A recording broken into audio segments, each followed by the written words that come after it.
이웃사랑 복음잔치가 한 달 앞으로 다가왔습니다. 잔치라고 합니다만 전도는 늘 부담스럽습니다.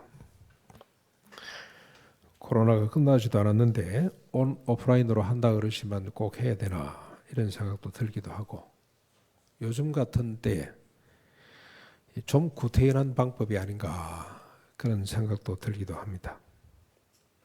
그러나 전도는 제자나 교회가 지상에 존립하는 한 피할 수 없는 일입니다. 왜냐?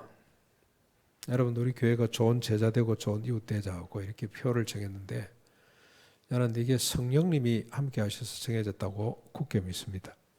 사람은 이런 표를 만들 수가 없습니다. 3년 동안 시간을 우리가 보내면서 만들었는데 이런 멋있는 표현이 나왔습니다. 표가 나왔습니다. 좋은 제자가 되자, 좋은 이웃이 되자. 우리가 이를 선언한 이상 전도는 피할 수 없다 이 말입니다. 왜 그러냐? 여러분, 예수님이 처음으로 제자를 부르실 때 하신 말씀 기억나십니까?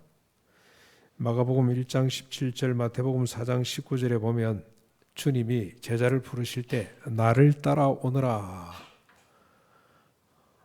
그러고 하신 말씀 기억나시죠? 내가 너희로 사람을 낚는 어부가 되게 하겠다고 말씀을 하셨습니다. 그리고 예수님이 마지막으로 제자들을 떠나시면서, 제자들을 내보내시면서, 세상 가운데로 보내시면서 하신 말씀이 또 있어요. 마가복음 16장 15절, 너희는 온 천하에 다니며 만민에게 복음을 전파하거라고 하셨습니다. 누가복음 24장에 보면 그리스도가 고난을 받고 제3일에 죽은 자 가운데서 살아날 것과 또 그의 이름으로 죄 사함을 받게 하는 회개가 예루살렘에서부터 시작하여 모든 족속에게 전파될 것이 기록되었으니, 어디에 기록된다는 겁니까? 구약에 도배를 하고 있다 이 말입니다. 그렇죠? 너희는 이 모든 일의 증인이라고 그렇게 말씀을 하시고 올라가셨습니다. 사도행전 오늘 읽은 1장 8절로 9절에 보면 오직 성령이 너희에게 임하시면 너희가 권능을 받고 예루살렘과 온 유다와 사마리아와 땅끝까지 이르러 내 증인이 되리라 하시니라. 이 말씀을 마치시고 그들이 보는 앞에서 올려져 가시니 구름이 그를 가리어 보이지 않게 되었더라고 기록을 하고 있습니다. 전도는 주님의 지상 명령이자 유언입니다. 유언. 주님이 지금도 살아계시기 때문에 유언이라 하기는 조금 모순이 있습니다만, 우리가 죽어서 주님 뵐 때까지 못 보잖아요. 그래서 유언이라 다를 바가 없습니다. 미련한 자식들은 부모의 유언을 무시하죠. 깡그리 잊어버립니다. 기억도 못합니다. 그러나 지혜로운 자녀들, 참 제대로 된 자식이라면 부모의 유언만큼은 가슴에 품고 살죠. 늘 가슴에 품고 삽니다. 주님 전도하거라는 것은 선택이 아닙니다. 주님의 지상 최후의 명령이기도 하고 유언과 같은 것입니다.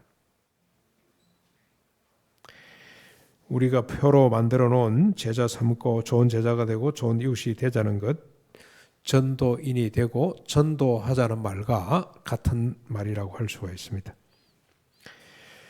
오늘 우리 본문을 중심으로 왜 전도해야 되는지, 왜 전도가 지상의 명령이 되고 유언이 되었는지, 그때나 지금이나 제자 되기를 원하는 자들에게 왜 전도가 필요한지를 한번 살펴보고, 그리고 또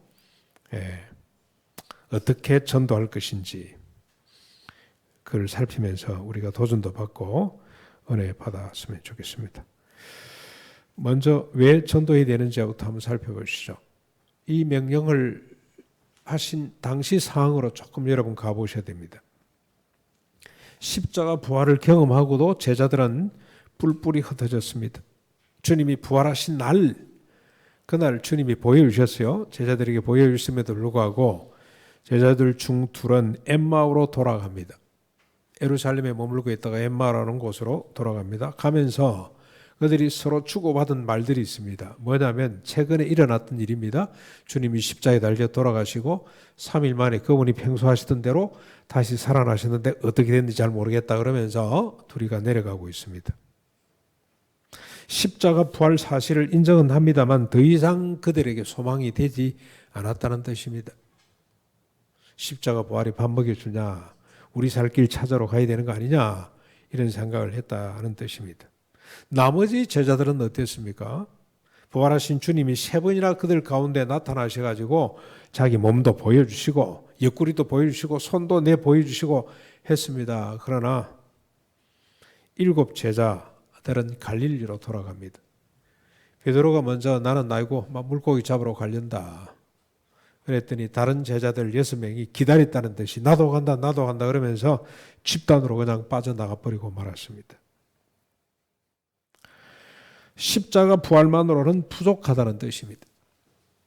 십자가 부활 외에 뭔가가 더 해져야만 된다는 것을 우리는 그 상을 통해서 알 수가 있습니다.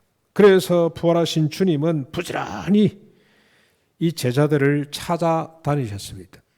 엠마오로 가는 제자들과는 해가 저물 때까지 함께 길을 가셨어요. 이렇게 가면서 너희들이 무슨 이야기를 하고 있노? 그랬더니 아이고 당신도 보니까 예루살렘에서 오시면서 최근에 있었던 일을 모른단 말입니까? 그래서 예수란 양반이 있었는데 십자가에 달려 죽고 그분이 팽소했던 대로 3일 만에 다시 살아났다는데 우리가 잘 모르겠습니다. 그러고 내려갑니다. 그 말을 주님이 들으시면서 함께 길을 가주세요. 디베랴 바닷가에서는 밤샘 조업을 마친 지친 제자들을 위해서 숯불을 피워주시기도 했습니다. 그러면서 밥상에서 음식을 먹으면서 그들의 눈과 귀를 열어주셨습니다. 엠마오로 가는 길에서는 저녁을 함께 먹으면서 그들의 눈과 귀를 열어주셨고 디베랴 바닷가에서는 이른 아침을 먹으면서 그들의 눈과 마음을 열어주셨습니다. 십자가 부활 외에 더해질 뭔가를 밥을 먹으면서 그들에게 알려주셨습니다. 주님이 말씀하신 뭔가는 잠시 후 내가 가면 하나님이 약속하신 성령을 보내주신다는 겁니다. 그 성령님이 오시면 2가지 일을 하신다 그랬어요. 2가지 일. 첫째가 어떤 일입니까? 주님이 하신 말씀을 몽땅 기억나게 하는 겁니다. 예수님이 이 땅 위에 계시면서 가르쳤던 모든 말씀을 그것 플러스 이제 구약 성경까지죠. 구약 성경은 예고편이고 주님이 하신 말씀이 본편인데 예고편, 본편 할 것 없이 몽땅 기억나고 깨닫고 판단하게 해주신다는 겁니다. 말씀의 의미가 뭔지를 그래서 죄에 대하여, 의에 대하여, 심판에 대하여 명확하게 기준을 잡도록 해주시는 일을 성령님이 오셔서 해준다는 거죠. 네.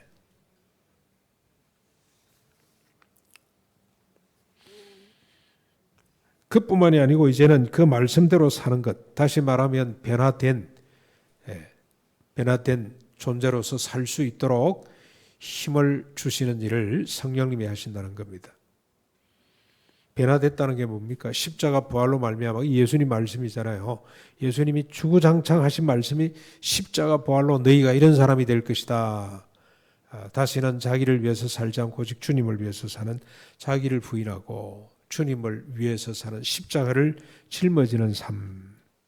자기를 위해서 주님을 부정하던 자가 주님을 위해서 자기를 부정하고 주님이 맡겨주신 십자가를 짊어지는, 자기에게 주어진 십자가를 짊어지고 주님을 따라가는 사람이 될 것이라는 사실을 깨우쳐 주실 뿐만이 아니라 그렇게 살 수 있도록 성령님이 힘을 공급해 주신다는 말씀을 해 주셨습니다.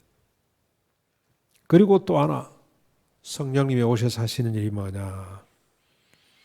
제자들이 복음의 증인이 되게 하는 일입니다. 십자가 부활을 미련하고 부끄럽게 생각했던 제자들이 십자가 부활을 지혜롭고 자랑스럽게 생각하게 됩니다. 그래서 십자가 부활의 진리를 전하는 일을 하게 된다는 겁니다. 자기를 위해 살지 않고 주님과 타자를 위해 사는 이스라엘을 회복해 주시는. 그래서 여러분 오늘 본문 6절 7절을 다시 한번 잠깐 보시겠습니까? 여기 보면은 아주 기가 찬 말씀이죠.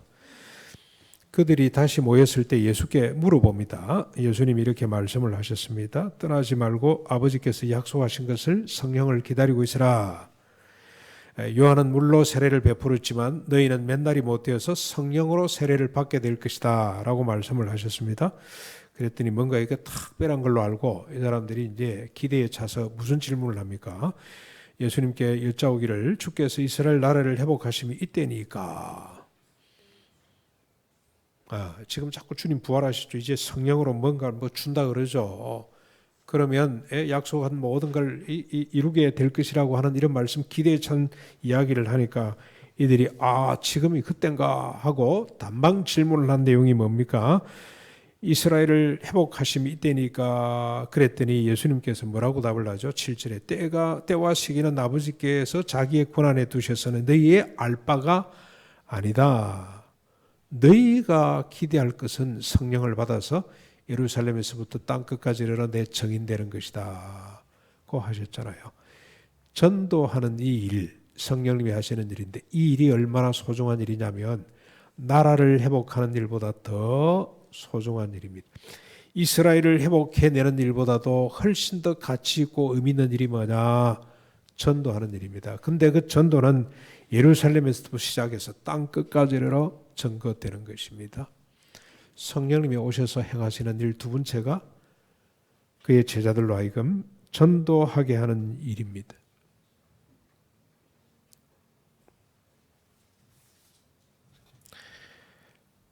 그러므로 이것이 주님의 지상 약속이자 명령이 될 수밖에 없습니다. 이것보다 더 소중한 일이 없기 때문입니다. 여러분, 이런 제자들에 의해서 충실히 시행되었습니다.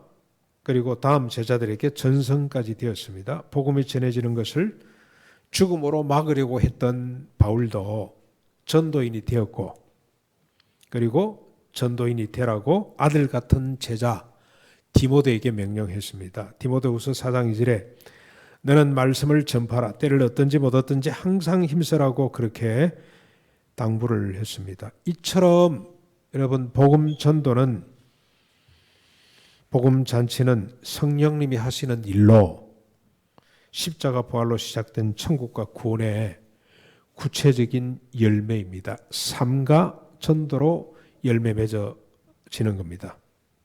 제자됨의 구체적인 증거이며 실천이기도 합니다. 그래서 이 전도는 바울이 이렇게 고백을 했습니다. 세상은 자기 지혜로 하나님을 알 수가 없다. 그래서 하나님께서는 세상 사람들에게 미련하게 보이지만 전도로 인간을 구원하시기를 기뻐하셨다고 고린도전서 1장 21절에 기록을 했습니다. 그러므로 복음 전도는 제자와 교회가 존재하는 한 지속될 수밖에 없습니다. 계속되어야 됩니다. 이를 위해서 성령님이 오셨습니다. 다시 한번 더 정리하면 두 가지입니다. 우리가 주님 말씀대로 살게 하는 것, 십자가 부활의 능력대로 사는 것. 어떻게 사는 겁니까? 섬김을 받으려고 하는 것이 아니고 섬기는 사람이 되는 것. 자기 일을 부인하고 십자가를 지는 삶을 살도록 하는 것. 그리고 또 하나가 뭐죠? 전도인이 되게 하는 겁니다. 이제 어떻게 복음을 전할 것인지를 한번 살펴보겠습니다. 왜 복음을 전해야 되는지하고 어떻게 전해야 되는지 이게 서로 같은 말입니다. 서로 분리된다면 모순이죠. 복음은 십자가 부활 그리고 성령 부으심으로 말미암아 앞에서 보았듯이 자기적 욕망을 쫓는 것이 아니고 타자를 섬기는 인간으로 변화되는 것이 그게 복음이죠. 십자가 부활의 능력이란 말이죠. 중심부로 가고자 했던 인간을 주변부로 가도록 하는 것이 복음의 능력입니다. 썩어지는 미랄이 되어서 많은 열매를 맺도록 하는 것이 그게 십자가 부활의 능력이란 말이죠. 우리가 얼마 전에 요한복음을 통해서 정리한 내용들입니다. 그렇죠? 잊어버리면 안 됩니다. 오늘 여러분 이 교동문에 우리가 읽었잖아요. 나더러 주여 주여 하는 자가 천국 가는 것이 아니고 어떤 자가 천국 간다 그랬습니까? 주님의 뜻대로 행하는 자입니다. 행하는 자. 주님의 뜻이 뭐냐? 십자가 부활로 우리를 거듭나게 해서 섬김 받으려고 하는 자가 아니고 섬기는 자, 스스로 종이 되어서 다른 사람의 발을 씻기는 자가 되도록 하셨는데 그것이 주님의 뜻이고 주님의 말씀이고 주님의 언약인데 그 말씀대로 지켜 행하는 자라야 반석 위에 집을 짓는 사람과 같아요. 그런 사람들이 천국 가는 겁니다. 주여 주여, 선지자 노릇 아무리 많이 하고 표적과 기사를 많이 행해도 그거 가지고 천국 가는 게 아니라고 오늘 예수님께서 여기다 밝혀놨어요. 주님 뜻대로 행하는 겁니다. 이 사실을 어떻게 알릴 것인가? 어떻게 알려야 효과적으로 이 사실을 전달할 것인가가 방법입니다. 방법. 전도를 어떻게 할 것인가? 가장 효과적인 방법이 뭐겠습니까? 이건 말로 해서 되는 거 아닙니다. 보여주는 거죠. 보여주는 거. 섬김을 실천하는 것입니다. 이웃의 발을 씻기는 거. 그래서 왜 전도해야 되느냐, 무엇을 전도해야 되느냐 하고 어떻게 전도해야 될 것인가 하는 이 맥을 같이 하는 겁니다. 떨어져 있는 거 아니에요. 이건 말로 가지고는 설득이 안 돼. 오른밤 맞고 왼밤 돌리되거라. 말한다고 그 사람들이 알아듣지를 못합니다. 보여줄 때 그때 사람들이 비로소 진리임을 깨닫게 되는 것입니다. 실천하는 것입니다. 여기서 말하는 이웃은 육적으로 강도맞는 사람일 뿐만이 아니고 영적으로 강도맞는 사람들입니다. 길을 잃은 양들입니다. 병든 사람이고 가난한 자들을 말합니다. 스스로 일어설 수 없는 자들입니다. 다시 말하면 예수를 믿지 않은 이 땅의 모든 사람들이 우리의 이웃이 될 수가 있습니다. 저는 BTS죠. BTS. 그 떼창 부르고 있는 젊은 아이들을 볼 때마다 저 애들이 지금 BTS를 찾는 것이 아니고 실상은 예수님을 찾고 있다는 생각이 들어요. 그 노래가 얼마나 위로가 되겠습니까? 예, Love Yourself, 네 자신을 사랑하는 그 노래가 처음에는 조금 위로가 될지 모르겠습니다만 그 여러분 무슨 말입니까? 이런 노래를 가지고 위로를 받고 있다는 뜻은 뭐겠습니까? 이 아이들이 그만큼 자존감이 약해지고 뭔가 슬프고 고통 가운데 있다는 뜻이죠. 네 자신을 사랑해 보거라 그런다고 그게 복음이 돼가지고는 거기에 눈물을 쏟고 아미가 기꺼이 되고 비가 주룩주룩 오는데 BTS가 그리던 글이라고 저 강릉까지 쫓아가서 비를 쫄딱 맞고 바닷가에 우두커니 서 있고 이런 현상이 나타나는 이유가 뭐죠? 그만큼 우리 아이들이 고통 가운데 있다는 거죠. 허하고 강도 많은 이웃이란 뜻입니다. 맨날 1등 하거라 그냥 학원 가거라 내몰리고 그러다 보니 애들 마음이 상해가지고 말이죠. 옆집에 누구는 지금 뭐 연봉이 얼마나 그러더라 어디에 직장 취업했다 그러더라 막 이런 이야기만 듣고 살았던 나이들이라 마음이 다 상처가 나가지고 강도 만난 이웃이 멀리 있는 게 아니고 우리 집안에 다 있다는 생각이 들어요. 그 아이들을 볼 때마다 얘들이 예수가 필요한데 어떻게 이 아이들을 예수에게로 인도할 것인가? 섬김입니다. 전도는 섬김으로 나타나도록 되어 있습니다. 초대교회가 극심한 핍박 가운데서도 빠르게 복음을 전할 수 있었던 것은 섬김을 보여주었기 때문입니다. 그들은 성령의 능력으로 모든 좋은 것을 이웃들과 함께 나누었습니다. 자기 것으로 인정하지 않았습니다. 우리 모두의 것으로 그렇게 생각을 하고 사도들 앞에 갖다 놓으니 그들이 필요한 대로 나눠주었더니 핍전한 사람이 한 사람도 없게 되고 허다한 사람이 죽게 돌아오는 역사가 나타나게 됐습니다. 그래서 바울도 그 사실을 잘 아는 바울도 이렇게 권면을 하죠. 먹든지 마시든 몰라든 하나님 영광인데 첫째는 뭡니까? 다른 사람에게 침이 되지 않고 둘째는 네 유익이 아니고 다른 사람의 유익을 구하거라. 그래야면 어떤 일이 벌어집니까? 그들로 하여금 구원받게 되는 역사가 나타날 것이라고 말씀을 했습니다. 한국의 초대교회도 섬김을 실천했습니다. 선교사들이 자신의 물질과 시간과 생명을 조선의 민중들과 기꺼이 함께 했습니다. 우리가 5월이 되면 어르신들 모시고 지금 한 20몇 번, 한 2년 동안 못하다 이번에 한번 갔다 왔습니다만 이제 더 이상 갈 데가 없어요. 이제는. 이 우리 교회 근방으로서는 갈 데가 없고 2박 3일 정도 가면 몰라도 전국에 얼마나 많은 천주교 선교사들은 말할 것도 없고 개신교 선교사들 이 땅에 와서 묻히는 사람들이 얼마나 많은지 가는 곳곳마다 그들의 무덤이 있잖아요. 그런데 참 너무 안타까운 것은 3살, 5살, 10살 된 어린아이들 무덤 아버지와 나란히 엄마 아빠 자식이 같이 묻혀 있는 무덤을 보면 마음에 참 이 감동이 마음에 큰 감동이죠. 그게 능력이죠.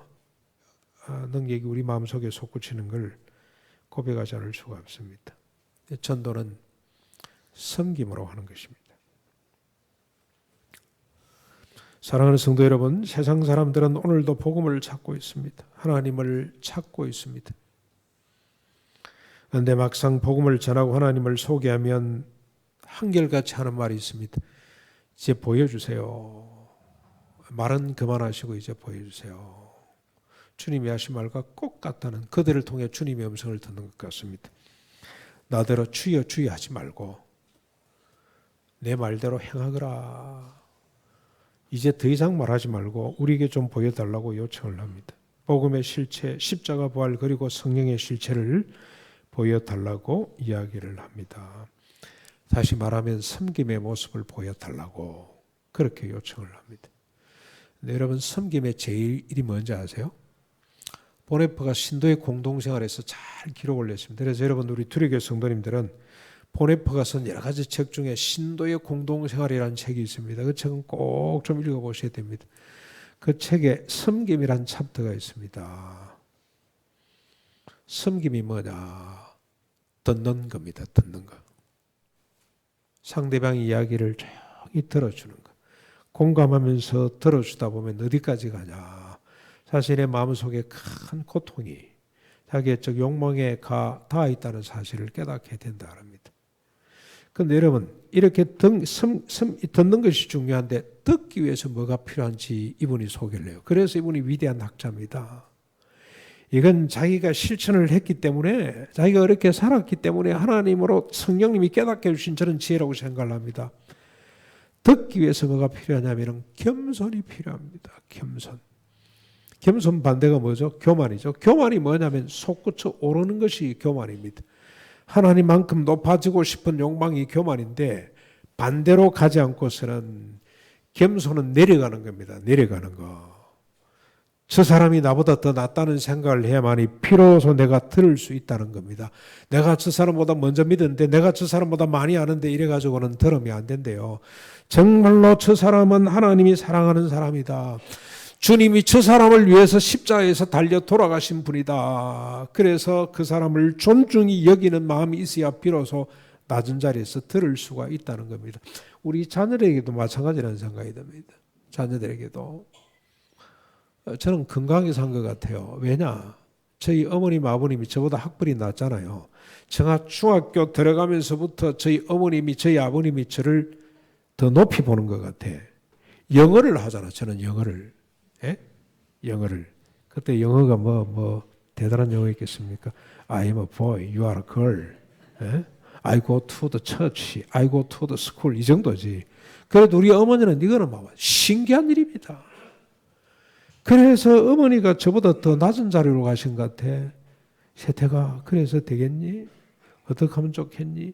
고등학교 때는 아예 저 모든 결정을 저에게 맡겨주신 것 같아요. 저는 옆에 또 한 분이 계셨어요. 저를 지도해 주는 분이 계셨습니다만은, 그래서 어머님과 저 사이의 관계가, 어머님은 저희 어머니가 될 수밖에 없는 거죠. 조용히 들어주시는 거잖아요. 저 결정을 지지해주고 같이 울어주고 웃어주고, 그게 섬김의 모습이에요. 그 모습이 필요하다고 보네퍼가 우리에게 조언을 해준 겁니다. 낮아져야 됩니다. 그래서 주님은 스스로 종이 되어서 타자의 발을 씻기는 자리로 가라고 그렇게 말씀을 하시고, 그것이 십자가 부활의 능력이라고 주님이 말씀하시고, 그것이 천국의 비밀이고 구원의 본질이라고 말씀을 해 주신 겁니다. 듣기 위해서는 낮은 자리로 내려가셔야 됩니다. 낮은 자리로 내려가는 것은 우리 힘으로 되는 것이 아닙니다. 성령님의 도우심으로만 가능한 일입니다. 십자가 부활로 보증이 되고 성령이 도와주셔야만이 우리가 낮은 자리로 내려갈 수가 있습니다. 그래서 여러분, 우리가 낮은 자리로 내려가기 위해서는 하나님 우리에게 주신 선물 하나가 있습니다. 성령님의 도우심이 없이는 내려갈 수가 없잖아요. 내려가기 위해서 성령님의 도우심이 필요한데 그 도움을 얻기 위해서는 기도하라고 하는 선물을 우리에게 주셨어요. 무엇이든지 구하는 대로 구하라. 찾으라. 두드리라. 얻게 될 것이고 열릴 것이고 찾게 될 것이다.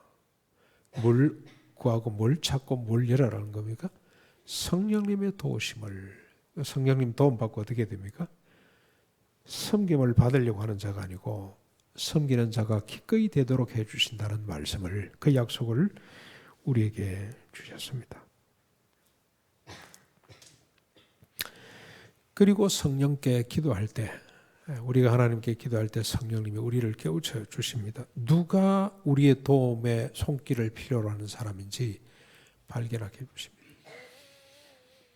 여러분, 빌립이 예루살렘에 있는데 갑자기 성령님이 빌립한테 어디로 가라 그럽니까? 가사로 빨리 내려가거라. 처음에는 왜 그런지 모르고 내려갔더니 마침 가사에 어떤 사람이 있었습니까? 예루살렘에 하나님을 경배하고 내려가던 에디오피아 국고를 맡은 간다게라고 하는 사람이 내려가고 있었어요. 그런데 이분이 이사야서를 성경을 펴놓고 읽는데 도무지 무슨 뜻인지 모르겠어요. 그래서 다가가서 성령님이 다가가라 가서 그 말씀을 풀어주죠. 성령님의 도움으로 풀어서 예수 그리스도 십자가 부활 이야기를 하고 났더니 그분이 여기 물이 있는데 내가 세례 받아도 되겠냐.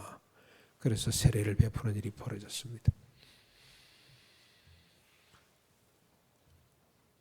베드로가 요빠 시몬의 집에 있을 때 성령님이 갑자기 환상을 보여주시면서 먹으라 먹으라 먹으라 온갖 더러운 것을 보여주시면서 먹으라 먹으라. 아이고 저는 정결한 사람으로 못 먹습니다. 내가 깨끗하게 했는데 무슨 말이냐 먹으라. 그러고 났더니 그냥 고넬료로부터 사람이 왔습니다. 내려와서 우리를 좀 도와달라고. 그래서 고넬료 집에 구원의 역사가 벌어지게 되는 겁니다. 성령님이 지시해 주세요. 어디로 가거라 누굴 만나거라. 그래서 믿음의 역사가 이어져 가도록, 생명의 역사, 천국의 역사가 이어져 가도록 주님이 그렇게 정해놓고 천국 가셨습니다. 오늘도 성령님은 우리를 통해서 믿음의 다음 세대를 갖기를 원하십니다. 여러분 한나 이야기 읽으셨죠? 룻 보셨죠? 한나와 룻의 특징이 뭡니까? 그들이 그냥 아들이 좋아서 그런 차원이 아닙니다. 번인나가 자기를 막 괴롭히고 그랬기 때문에 아주 원수를 갚자 그런 차원에서 기도한 거 아닙니다. 하나님 나에게도 믿음의 언약, 언약의 계보를 이어가도록 언약의 자식 하나를 주십시오. 하나님의 뜻은 우리가 이 땅 위에 가득 차서 열국을 복되게 하는 것이 하나님의 뜻인데 내가 지금 대가 끊어졌습니다. 끊어져서 하나님의 그 언약이, 하나님의 소원이 지금 여기에서 끝나버리는데 하나님 이럴 수는 없습니다. 그리고 하나님 뜻대로 살자고 아무리 강조를 내도 사람들이, 세상 사람들이 비웃잖아요. 아이고 너는 기업도 없는 게, 자식 하나, 아들도 하나 없는 게 무슨 뭐 큰 소리를 치냐. 니나 잘하세요. 그게 너무 안타까워서 뭘 하나님 앞에 요청합니까? 하나님 저에게 믿음의 아들 하나 주십시오. 그래서 하나님이 그 기도 들으시고 룻에게 오벳을 주시고, 오벳이 이새를 낳고 이새가 다윗을 낳은 것처럼 한나에게 사무엘 같은 걸출한 아들을 주시는 것처럼 오늘 여러분들 우리가 믿음의 계보를 이어갈 수 있도록 하나님 앞에 간절히 기도할 때 주님께서 우리 기도 들어주실 줄로 믿습니다. 성령님이 약속을 했습니다. 내가 누구에게 다가가려니까, 누구에게 복음을 전해야 되겠습니까? 하나님 사람을 기억나게 해주십시오. 내가 누구에게 가서 섬김으로 그 사람을 주님 앞으로 인도할 것입니까? 제게 능력을 주시고 사람을 기억나게 해주십시오. 간절히 기도할 때 하나님이 역사하실 것입니다. 여러분 이번에 우리가 한번 경험을 해보죠. 이웃사랑 복음잔치를 앞두고 경험할 수 있기를 바랍니다. 한나가 사무엘을 경험하는 것처럼 룻이 보아스와 같이 오벳을 경험하는 것처럼 경험하는 축복을 누릴 수 있기를 바랍니다. 여러분 주부에 한번 보시면 노란 거 들어있죠.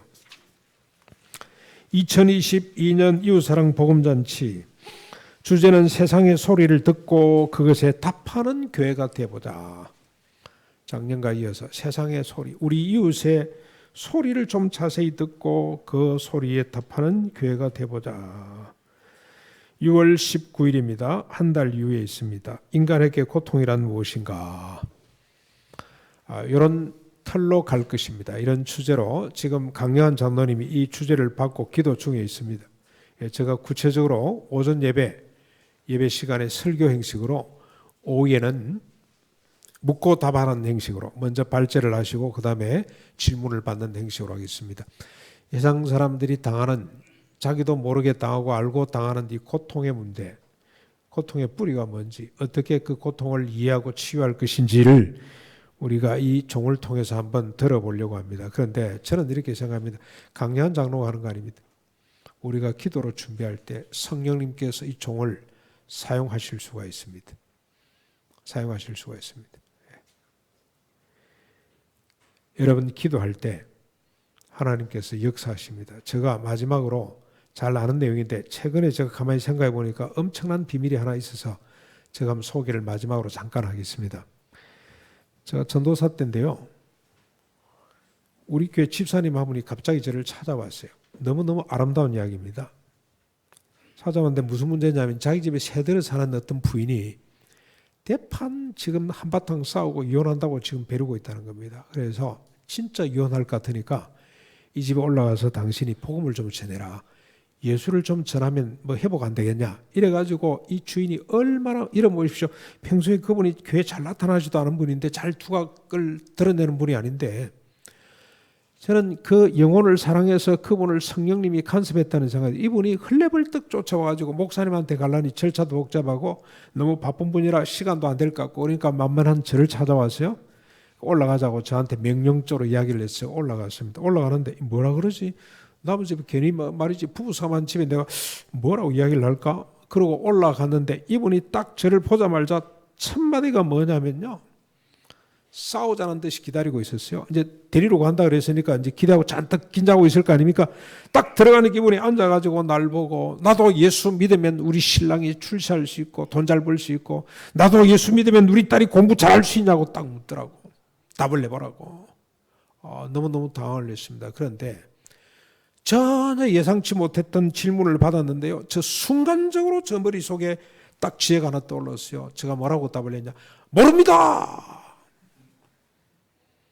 그런데 확실한 거 하나 있습니다. 그랬더니 눈이 더 둥그러매고 뭐냐고 물어봐요. 당신이 예수 믿으면 당신 남편이 실패를 거듭거듭해도 존경하게 되고, 당신이 예수를 믿으면 당신 딸이 공부를 아무리 못해도 사랑한다고 끌어안을 수가 있습니다. 그건 내가 확신합니다. 그랬더니 그분이 눈이 둥그레지더니 한참 있더니 어떻게 예수를 믿을 수 있냐고 물어보더라고. 그래서 간단하게 우리 사역일 있잖아요. 전하고 같이 영접 기도하고 그분이 교회 출석하기 시작을 했습니다.